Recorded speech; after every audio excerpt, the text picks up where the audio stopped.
कब्र में पूछे जाने वाले सवालों की तैयारी क्या आप कर रहे हैं? कब्र में पूछे जाने वाले सवाल सिर्फ 3 हैं, लेकिन उनका जवाब देना हर किसी के लिए आसान नहीं होगा। यह हर इंसान के लिए सबसे मुश्किल इम्तिहान है। हमें मालूम है कि हमें मरना है और मरने के बाद कब्र में जाना है। अगर मरने वाला मोमिन है तो कब्र कुछ इस तरह इस्तकबाल करती है जैसे माँ अपने बच्चे को प्यार करती और गले लगाती है। लेकिन अगर मरने वाला गैर मोमिन है तो कब्र कुछ ऐसे उसका स्वागत करती है कि उस पर इस तरह तंग हो जाती है कि दाएं तरफ की पसलियां बाएं तरफ की पसलियों के साथ मिल जाती हैं।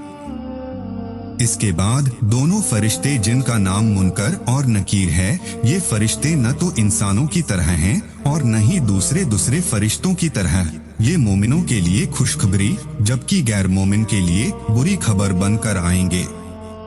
वो शक्ल सूरत के एतबार से बहुत ही भयानक हैं।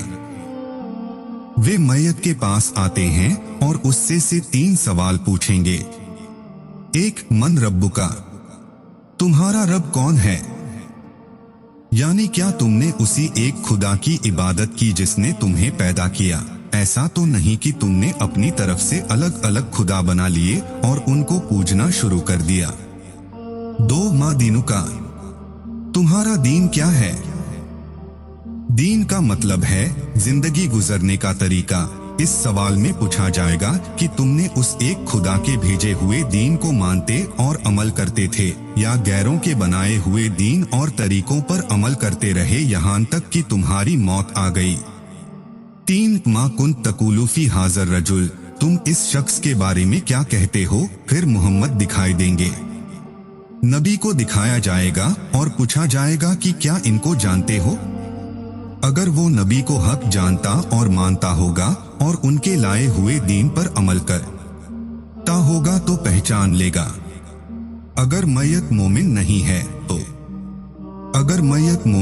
है तो वह कभी भी सवालों के जवाब देने की हालत में नहीं होगा। वह सिर्फ यही कहेगा, हाँ हाँ ला अदरी, अफसोस है कि मुझे कुछ नहीं पता है।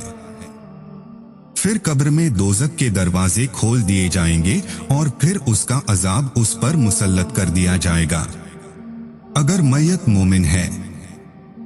लेकिन अगर मैयत मोमिन है तो जन्नत की एक खिड़की कब्र में ही खोल दी जाएगी। फिर वह जन्नत के खूबसूरत एहसास से मालामाल हो जाएगा। फिर उसको एक मीठी नींद सुला दिया जाएगा। अल्लाह सबको कब्र के अजाब से बचाए। आमीन।